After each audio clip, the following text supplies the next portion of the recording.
మనం ఇప్పుడు ఆరాధన వర్తమానం చెప్తాము. పరిశుద్ధ గ్రంథం నుండి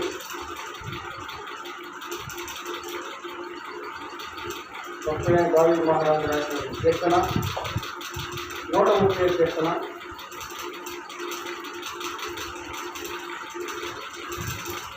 130 కీర్తన యాత్రా కీర్తన.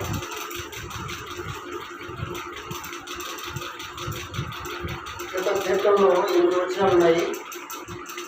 8 వచనాలు మనం కలిసి చదువుకున్నాం. యెహోవా అగాధ స్థలంలో ప్రభువా నా ప్రార్థన ఆలకింపుము, నీ చెవియొగ్గి నా ఆత్మను వినుము. యెహోవా నీవు దోషములను కనిపెట్టుకుని ప్రభువా ఎవడో నిలవగలడు? అయినను జనులు ఎందు భయభక్తులు నిలుపునట్టు నీ యొక్క క్షమాపణ జరుగుతుంది. యెహోవా కొరకు నేను కనిపెట్టుకుంటున్నాను, నా ప్రాణం ఆయన కొరకు కనిపెట్టుకుంటున్నాను. ఆయన మాట మీద నేను ఆశ పెట్టుకుని ఉన్నాను. కావలి వారు ఉదయం కొరకు కనిపెట్టి కంటే ఎక్కువగా నా ప్రాణం ప్రభువు కొరకు కనిపెట్టుతున్నది. కావలి వారు ఉదయం కొరకు కనిపెట్టి కంటే ఎక్కువగా నా ప్రాణం కనిపెట్టుతున్నది. ఇశ్రాయేలు యెహోవా మీద ఆశ పెట్టుకును, యెహోవా యొక్క కృపను ఆయనందు సంపూర్ణ విమోచన జరుగును. ఇశ్రాయేలుల దోషములన్నింటిపడి ఆయన వారు విమోచించను. ప్రభు సాయం కొరకే ప్రార్థన చేసుకున్నాము.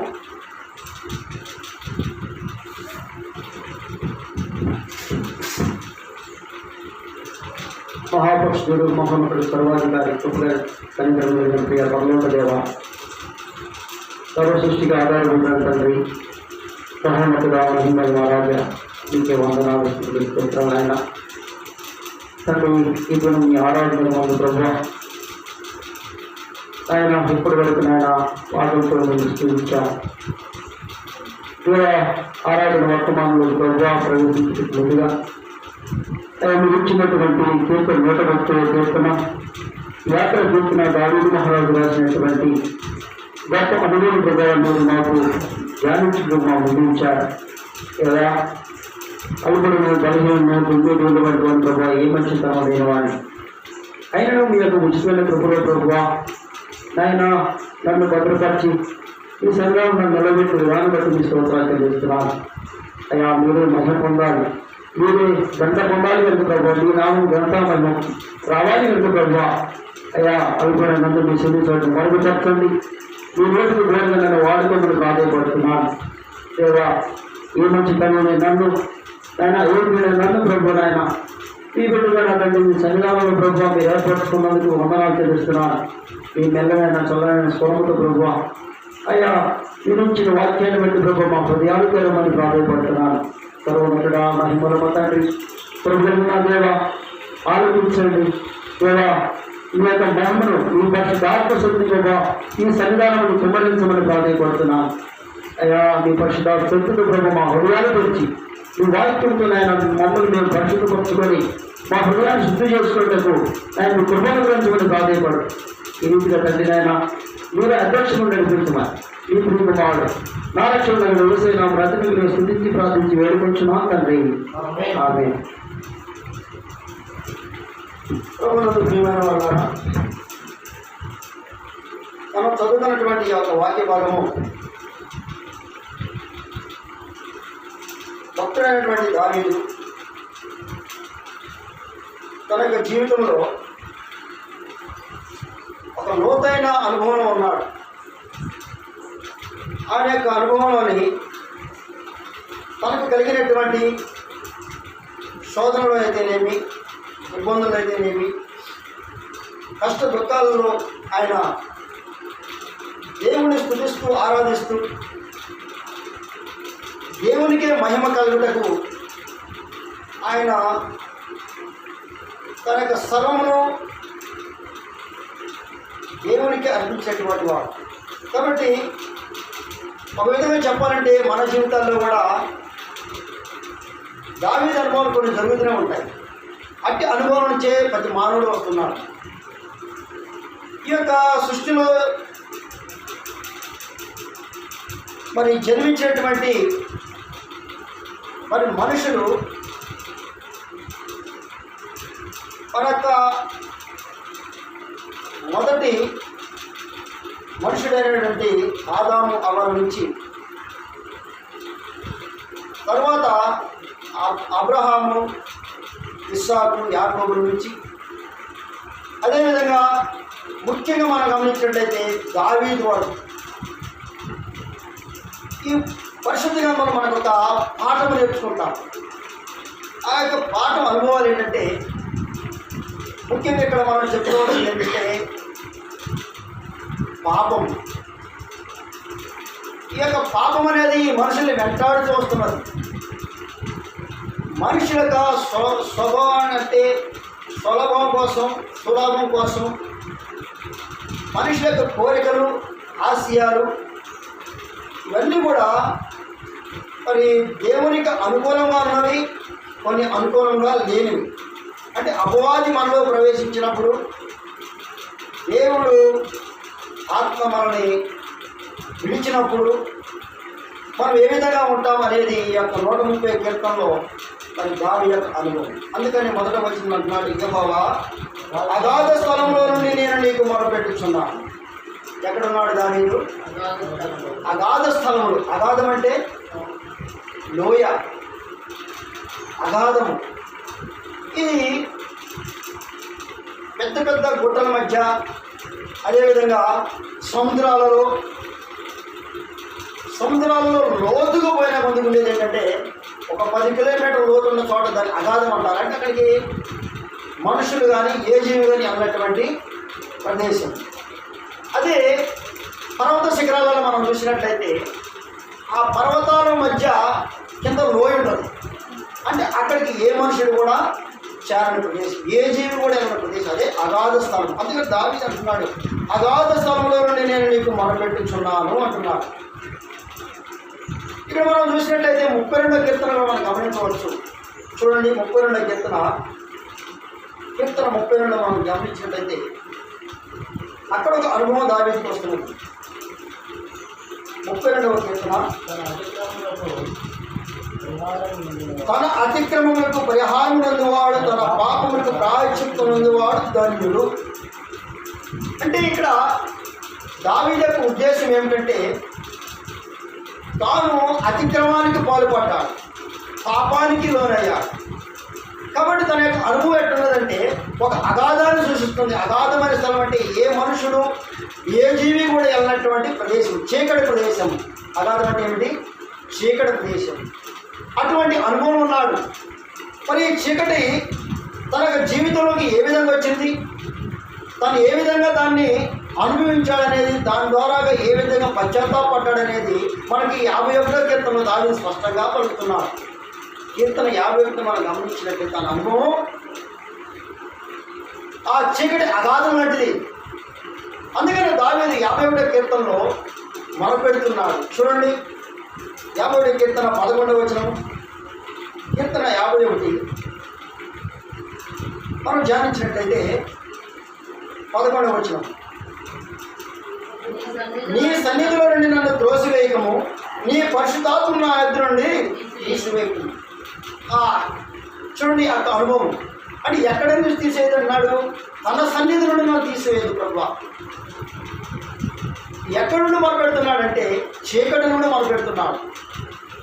చీకటి జీవితం, చీకటి బ్రతుకులో ఉన్నాను, తండ్రి నుండి నీ సన్నిధి నుంచి నన్ను త్రోసివేయకము, నీ యొక్క పరిశుద్ధాత్మ నా ఎదురు నుండి తీసివేయకము. ఇంకా మనం చూసినట్లయితే మొదట వచ్చి ఈ 51వ అధ్యాయం చూడండి, పైన ఉంటుంది. ప్రధాన గాయకుడికి దావీదు బెతెస్బాకు వెళ్ళిన తర్వాత నాతాను ప్రవక్త అతని నద్దకు వచ్చినప్పుడు అతను నశించిన. ఇది గొప్ప అనుభవం దావీదుకి. ఈ యొక్క బెతెస్బా అంటే ఎవరైనా ఉరియా భార్య. ఎవరైనా అంటే ఆమెతో అతను పాపం చేశాడు. ఆ పాపాన్ని చేసినప్పుడు అతనికి జ్ఞాపకం లేదు, అతనికి అనుభవం లేదు, గమనంలో లేదు. అప్పుడు దేవుడు ఎవరిని పంపించాడు? నాతాను పంపించాడు. ఒక ప్రవక్త అయినటువంటి నాతాను పంపించి దావీదు ఏం చేశాడు? హెచ్చరించాడు. మన జీవితంలో కూడా మనం గమనించండి, మనం తెలిసి తెలియక చేసినట్టు పాపాలకి మనం పశ్చాత్తాపంతో ఉన్నప్పుడు దేవుడు ఏం చేస్తాడంటే మనకి నా తాను ప్రవక్త వలె పంపిస్తూ ఉంటాడు. అట్టి అనుభవం మన జీవితంలో జరిగే ఉంటుంది, కానీ మనం దాన్ని జ్ఞాపకం ఉంచుకోము. ఎందుకంటే మనం లోక సంబంధమైనటువంటి లోకంలో తిరుగుతున్నాం కాబట్టి మనకు హృదయంలో దేవునికి పూర్తిగా అర్పించకుండా లోకానుసారమైనటువంటి అనుభవంలో కొంత కలిగి ఉన్నాం కాబట్టి మనం దాన్ని పరిపూర్ణం చేసుకోలేకపోతున్నాం. అందుకని దావీదు అంటున్నాడు, చూడండి మొదటి వచనము 51 చెప్పిన, దేవా నీ కృప చొప్పున నన్ను కరుణించుము, నీ వాత్సల్య బాహుళ్యము చొప్పున నా అతిక్రమములు విడిచివేయము.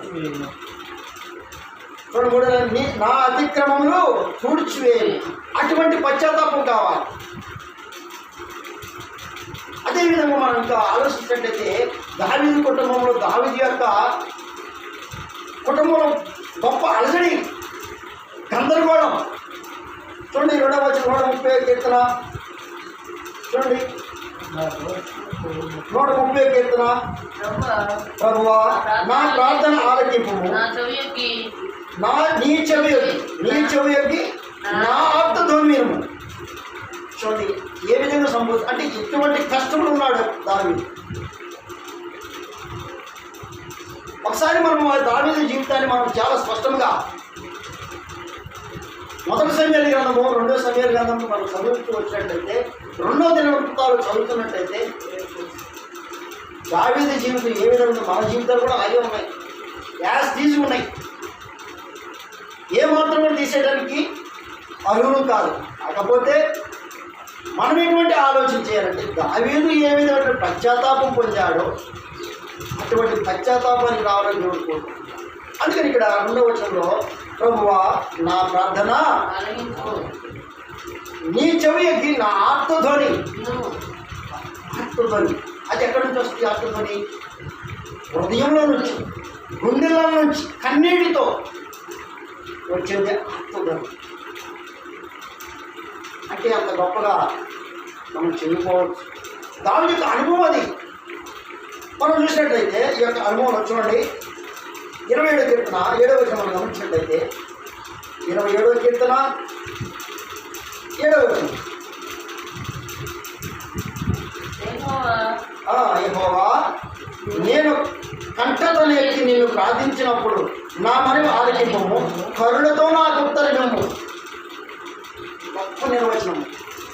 ఏమంటున్నాడు? యెహోవా తండ్రి నేను కంఠధ్వని ఎత్తి నిన్ను ప్రార్థించినప్పుడు, కంఠధ్వని ఆర్తధ్వని. ఆర్తధ్వని అంటే ఎక్కడి నుంచి వస్తాయి? గుండెల నుంచి వచ్చేది ఆర్తధ్వని.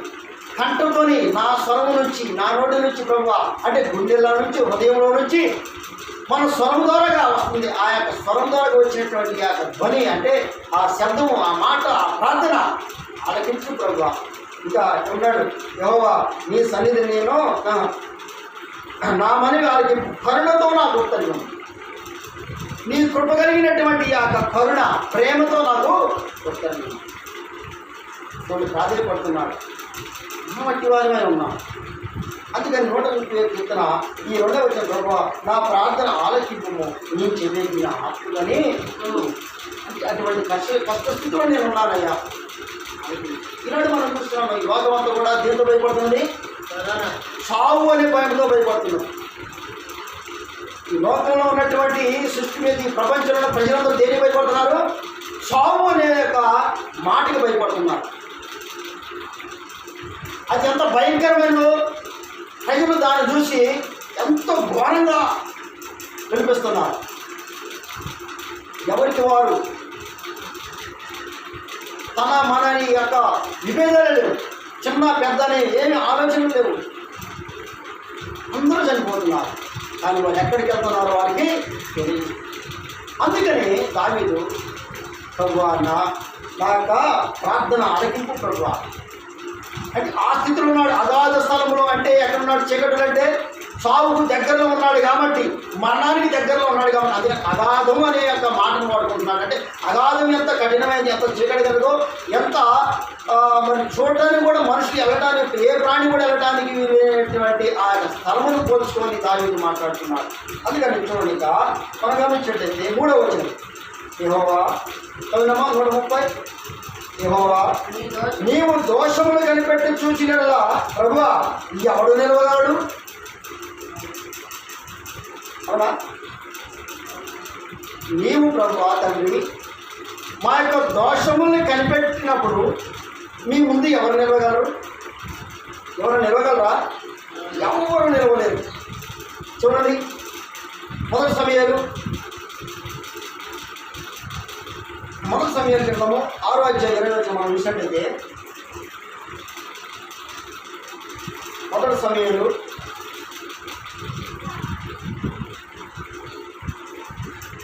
6వ అధ్యాయం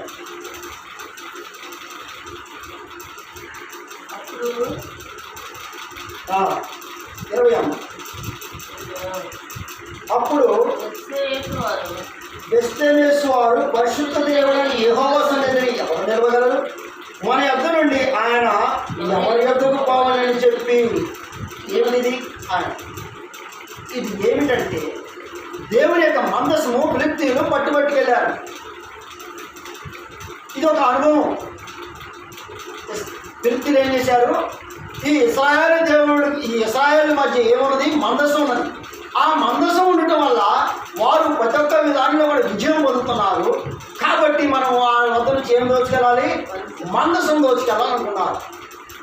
మందసం దోచుకెళ్ళి అష్టాదోడు అనే ఒక గుడిలో పెట్టారు. ఒక అన్ని దేవత గుడిలో ఈ మందసాన్ని పెట్టారు. ఈ మందసాన్ని పెట్టినప్పుడు వాళ్ళు పెట్టి తలుపులేసి వెళ్ళిపోయారు. తెల్లవారి వాటికి ఏముంది? ఆ బొమ్మ యొక్క కాళ్ళు చేతులు మొత్తం కూడా చల్ల చెదిరిపోయారు. వచ్చి చూసినారు ఫిలిష్తీయులు. చూస్తే ఏమైంది? ఆ విగ్రహం చల్ల చెదిరైపోయింది. ఏమిటి ఇంత మహాత్యం అని చెప్పి ఎమ్మటనే వారందరూ కూడా ఫిలిష్తీయుల నాయకులంతా ఒకటయ్యి అక్కడ నుండి ఈ యొక్క మందసాన్ని మనం తీసుకెళ్ళాలా, మన వద్దకు వద్దు అని చెప్పి దాన్ని వెంట పెట్టుకుని పోయారు. ఎక్కడ తీసుకెళ్లారు? చూడండి, 7వ అధ్యాయం చూడండి, 2వ వచనం. 7వ అధ్యాయం మందసము కిర్యత్యారీములో నుండి కాలం 20 సంవత్సరాలు ఆయన ఇశ్రాయేలందరూ యెహోవాను అనుసరించి దుఃఖించుతుండగా సమూయేలు ఇశ్రాయేలు ఇట్లను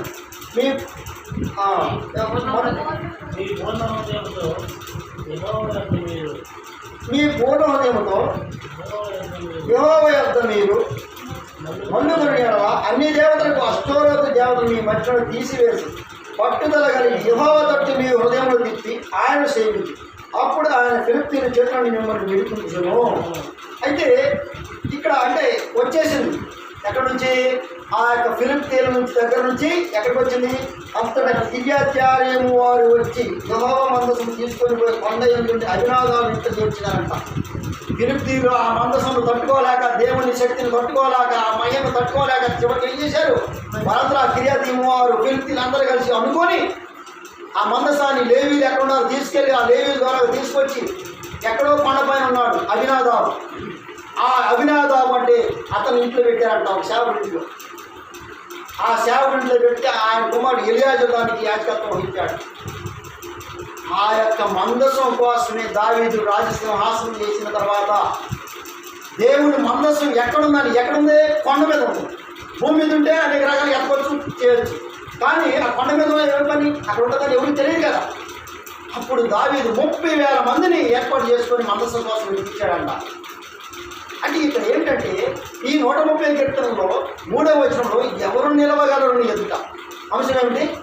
ఎవరు నిలవగలరు? ఫిలిష్తీయులు ఎవరు? బాధ్యులు, సామ్రాజ్యవాదులు. వాళ్ళ మాటకి తిరిగిలేదు. ఎందుకంటే ఇశ్రాయేలు చిన్న జనాంగం కాబట్టి వాళ్ళు ఏం చేస్తుంటారు? ఈ ప్రపంచాన్ని స్వాధీనపరచుకోవాలని బలహీనమైన వారిని ఏం చేస్తుంటారు? వాళ్ళు హత్యేస్తుంటారు, వాళ్ళు స్వాధీనపరచుకుంటారు. కానీ ఇశ్రాయేలు దేవుడిని వాళ్ళు స్వాధీనపరచుకోలేకపోయారు. వాళ్ళ వల్ల కాలేదు. ఏమైంది? 5వ అధ్యాయం ఉంటుంది మొదటి సమయం 5వ అధ్యాయంలో వారు అష్టారోజని అక్కడ దేవాలయాన్ని పెట్టినప్పుడు ఆ మందసాన్ని తీసుకెళ్ళి అక్కడ పెట్టినప్పుడు వారు ఏం చేశారంటే ఆ మందసాన్ని చూశారంట. ఏమన్నదండి? 70,000 మంది చనిపోయారంట. కొన్ని వేల మంది చనిపోయారు. ఆ మందసము ఆ పెట్టే ఆ తలుపు ఇట్లా లేపారు. లేపి చూస్తే ఏమున్నాయి? ఆ మహిమకి కొన్ని వేల మంది చనిపోయారు. అప్పుడు భయం వేసింది ఫిలిష్తీయులకి. అందుకని ఎవరు నిలవగలరు? ఆయన మహిమ ఎవరు నిలవలేదు. ఈ ప్రపంచంలో ఎవరు కూడా సాటి రాదు. 1,000 కోట్లు ఉన్నా నేను అతను ఆకాశంలో నుండి భూమిలోని ఆకాశం ఎక్కడ ఉండేవాడు, ఎటువంటి వాడి బలాఢ్యుడైన దేవుని యొక్క ఎవరి ఎందుకని కాల్చున్నాడు. 3 యెహోవా నీవు దోషములు కనిపెట్టి చూసినాడు ప్రభువా. ఎవరు ఆ ఫిలిష్తీయుల దోషం చూశాడు దేవుడు. ఏం చేశాడు? సర్వనాశనం చేశాడు. అప్పుడు భయమేసింది. ఆ 11 మంది తీసుకొచ్చి ఆ మందసాన్ని ఎక్కడ పెట్టారు? ఫిలిష్తీయులకి ఇశ్రాయేలుకి అప్పచెప్పకుండా ఎక్కడ చేశారు వాళ్ళు? ఆ కొండపైన అభినాదాబు ఇట్లా పెట్టారు. మరి బాబు దోసుకోవాలి పెట్టారు. అది తెలుసుకోవడానికి దావీదు సింహాసనుడు అయిన తర్వాత 2వ రాజు మరొక గణంలో ఆయన యూదా వారికి ఫస్ట్ రాజు అయ్యారు. తర్వాత 7 సంవత్సరాలు పరిపాలించిన తర్వాత ఆ 7వ సంవత్సరంలో ఇశ్రాయేలు మొత్తానికి రాజు అయ్యారు. అప్పుడు ఎదిగాడు. తన సైన్యాన్ని 30,000 సైన్యాన్ని పంపించి ఎక్కడుందని చెప్పి మందసం ఎదిగినప్పుడు ఎక్కడుంది? కొండపైన ఉంది. అప్పుడు ఆ మందసాన్ని ఆ లేవీల ద్వారా తీసుకొచ్చి అతను ఏం చేశాడు? బట్టలు చిప్పుకొని ఏదో ధరించి నాట్యమాడుతూ మందసాన్ని తీసుకొచ్చి తన యొక్క సింహాసనం పెట్టాడు. తన మందిరం అప్పుడు రాజ్యం జాగ్రత్తతో కూడా వచ్చింది. అందుకని దావీదు ఈ యొక్క 130 కీర్తన తన కుటుంబ జీవితం గురించి, తన కుటుంబంలో వచ్చిన అలజడి, తన కుటుంబంలో పెద్ద కుమారుడు పోయాడు, కుమార్తె పోయింది, 2వ కుమారుడు పోయాడు, పుట్టినటువంటి బిడ్డలు 4 మరణించారు. అర్థమైందమ్మా? 4 మరణించారు. ఎక్కడ చేశాడు పాపం? 57 కీర్తనలు చేశాడు. 2వ దినవర్త అంటే 57 కీర్తనలు చేసిన పాపను పశ్చాత్తాపడ్డాడు. అంటే అది 2వ దినవర్తల గ్రంథంలో ఉన్నది. అని యొక్క జీవితాన్ని వ్యక్తపరుస్తుంది. అందుకని ప్రభు ఎవరు చెప్తారు. 4వ వచనం చూడండి. ఆయన నువ్వు జనులు నీ యందు భయభక్తులు నిలుపునట్లు నీ యొక్క క్షమాపణ దొరికను. అయినను జనులు నీ యందు భయభక్తులు నిలుపునట్లు నీ యొక్క ఏం దొరుకుతుంది? క్షమాపణ దొరుకుతుంది. అది కావాలి. దావీదు అనుభవం అది. క్షమాపణ ఎక్కడ దొరికింది? ఆయనకి యెహోవా సన్నిధిలోనే దొరికింది. 5వ వచనం. యెహోవా కొరకు నేను కనిపెట్టుకొనుచున్నాను, నా ప్రాణము ఆయన కొరకు కనిపెట్టుకొనుచున్నాను. ఆయన మాట మీద నేను ఆశ పెట్టుకొని ఉన్నాను. ఆశ కావాలి. ఎవరి మీద ఆశ కావాలి? దేవుడి మీద ఆశ కావాలి. ఈ భూమి మీద మనం మనుషులుగా పుట్టాము. మనుషులు పుట్టిన తర్వాత దేవుడు ఏం చేశాడు? నరుడు ఒంటరిగా ఉండుట ఆయనకి ఇష్టం లేదు కనుక, ఉండుట మంచిది కాదు కనుక జత మనిషిని జతపరిచాడు. జత మనిషి ద్వారా ఏం చేశాడంటే కుటుంబాన్ని ఏర్పరిచాడు. కుటుంబం ద్వారా ఏం చేశాడంటే సంఘాన్ని ఏర్పరిచాడు. సంఘం ద్వారాగే నువ్వు మహిమలోకి వెళ్ళగలని చెప్పాడు. కాబట్టి ఇక్కడ వాక్యం ఏంటంటే యెహోవా కొరకు నేను కనిపెట్టుకుంటున్నాను, నా ప్రాణం ఆయన కొరకు కనిపెట్టుకుంటుంది, ఆయన మాట మీద నేను ఆశ పెట్టుకుంటున్నాను. ఈ కుటుంబము ఆయన కుటుంబం ఎవరు ఆజీవం ఉండాలని కోరుకుంటున్నాడు? దేవుడు ఆజీవం ఉండాలని కోరుకుంటున్నాడు. ఆశ కలిగి ఉన్నాడు. నా కుటుంబం, నా భార్య, నా పిల్లలు కూడా అందరూ కూడా దేవుని మీద ఆధారపడి ఉండాలి. నేను ఆధారపడి ఉన్నాను, అలాగే నా కుటుంబం కూడా ఉండాలని ఆశపడుతున్నాను. ఆయన కోరిక అది. మనందరం కూడా దేవుడి మీదే ఆశపడి ఉన్నారు. మనుషులు ఆశ్రయించకంటే, మనుషుల నమ్ముడి కంటే యెహోవాను ఆశ్రయించుట. కాబట్టి మనం ఇంకా ఆలోచన చేసినట్లయితే 6వ వచనం. కావిల వారు ఉదయం కొరకు కనిపెట్టుడు కంటే ఎక్కువగా నా ప్రాణం ప్రభువు కొరకు కనిపెట్టుకుంది. కావిల వారు ఉదయం కొరకు కనిపెట్టుడు కంటే ఎక్కువగా నా ప్రాణము కనిపెట్టుకుంది. కావిల వారు అంటే ఎవరు? నైట్ కాపలా కాసేవారు, వాచ్మెన్ అంటారు, సెక్యూరిటీ గార్డ్ అంటారు. ఒక కంపెనీకి వాచ్మెన్ ఉన్నాడు. అతను ఏం చేస్తున్నాడు? ఎప్పుడు తెల్లవారుతా, ఎప్పుడు ఉదయం 6 గంటలు అవుతుందా, ఎప్పుడు సూర్యుడు ఉదిస్తాడా, అది కావలివాడు. అంటే కావలివారు ఎప్పుడు ఉంటారు? చీకటిలో ఉంటారు. ఎక్కడుంటారమ్మా? చీకటిలో ఉంటారు. అంటే మన అనుభవం, దావీదు యొక్క అనుభవం అదే. మనము వెలుగులోనే ఉన్నాం, కానీ మనం ఎక్కడున్నట్టు లెక్క చీకటం. ఈ చీకటి ఆ వెలుగును గమనించలేకపోతున్నాం. యోహాను వార్త 1వ అధ్యాయం 4వ వచనం ఉంటుంది. మనుషులు అందరూ దేవుడు నేను వెలుగై ఉన్నాను అంటాడు. అంటే దేవుని యొక్క అనుభవం ఏమిటి? మనుషులు వెలుగులో ఉండాలని ఆయన చెప్పే మాట కూడా. దావీదు యొక్క అనుభవం కూడా అదే. నేను చీకట్లో ఉండాలి, నేను వెలుగులోకి వెళ్ళాలి. మనం ఎక్కడ చూస్తున్నప్పుడు మరి మన కళ్ళకి ఏం కనబడుతుంది? లోకం కనబడుతుంది. అంటే ఈ యొక్క వెలుగు అనే చీకటి, దీన్ని సేధించగలిగే చీకటి తెలుసు, ఇది వెలుగేనని. కానీ మనం ఎక్కడ రానిట్లేదు? ఆ వెలుగుని సన్నిధానంలో రానిట్లేదు. అక్కడే మనం ఉంటుంది. కాబట్టి దావిది యొక్క అనుభవాన్ని మనం చాలా స్పష్టంగా ఆలోచించినట్లయితే తన కుటుంబంలో కలిగి గలిబిలి గొప్ప అనుభవం, ఆ అనుభవంతోనే 130 కీర్తన రాశాడు. యాత్రా కీర్తన అంటే తన జీవితంలో దేవుణ్ణి అనుసరిస్తూ నడుస్తున్నప్పుడు రాసినటువంటి కీర్తన. అన్ని అనుభవాలు ఆయన దృష్టికి వచ్చాయి. కాబట్టి మన జీవితాలు కూడా, మన కుటుంబాన్ని కూడా మనము ఆయన మీద ఆశ పెట్టుకొని జీవించాలి. ప్రభా మేము రాధంలో ఉన్నాం, ఈ లోక సంబంధం ఏమి కూడా ప్రభా ఏమి మాకు ముందుకు సరిపో, మీరు ఉంటే చాలయ్యా అనే ఒక మాటతోని మనం ఆయన్ని ఆరాధించాలి. గొప్పగా మనం ఆయన ఆరాధనలో మనం మన పాపాలను ఒప్పుకొని మన జీవితాన్ని గట్ట అక్కడ వెల్లడిపరిచినట్టయితే దావీదు రాజు మనం కూడా దేవుడికి ఎదురెళ్తాం. కాబట్టి ద్వారా ఈ యొక్క వాక్యుడిని మనము ఆరాధించాలి. ప్రతి వాక్యం దేవుడు చూస్తున్నాడు. పాడబడుతున్నాం.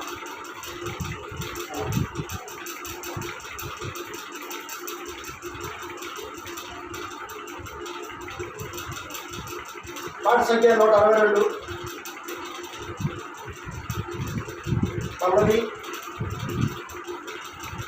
మొదటి చరణంలో చరణం పడుకుంటున్నాం. లాస్ట్ చరణం పడుతుంది.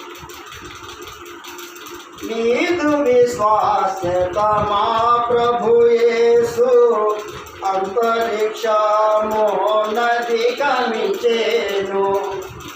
నీదు విశ్వాసత మా ప్రభు యేసు అంతరిక్షమోన్నతి కమిచేను. నిన్ను ప్రేమించి నీ ఆజ్ఞలను అనుసరించు మనుజావళికి. నిన్ను ప్రేమించి నీ ఆజ్ఞలను అనుసరించు మనుజావళికి. నీ బంధనను స్థిరముగా చేసి, నీ బంధనను స్థిరముగా చేసి నిరతమునలరారెడు మా ప్రభువా. నిరతమునలరారెడు మా ప్రభువా. నీకు విశ్వాస్యత మా ప్రభు యేసు అంతరిక్షమోన్నతి కమిచేను. నీకు విశ్వాస్యత మా ప్రభు యేసు అంతరిక్షమోన్నతి కమిచేను. తండ్రి కుమారా కృతాత్మకును తరతరములకు మహిమా ఘనత. తండ్రి కుమారా కృతాత్మకును తరతరములకు మహిమా ఘనత. పరిపూర్ణముగా ప్రపంచమును గాక, పరిపూర్ణముగా ప్రపంచమును గాక. పరిపరి విధముల ప్రభు సంగములో, పరిపరి విధముల ప్రభు సంగములో. మా ప్రభు యేసు అంతరిక్షమోన్నతి కమిచేను. నీకు విశ్వాస్యత మా ప్రభు యేసు అంతరిక్షమోన్నతి కమిచేను. తండ్రి, ప్రేమ కలిగిన ధైర్యం ఉన్న ప్రభువైన మా నాయన, ఈ ప్రసన్నమైన ఘనమైన నామమునకు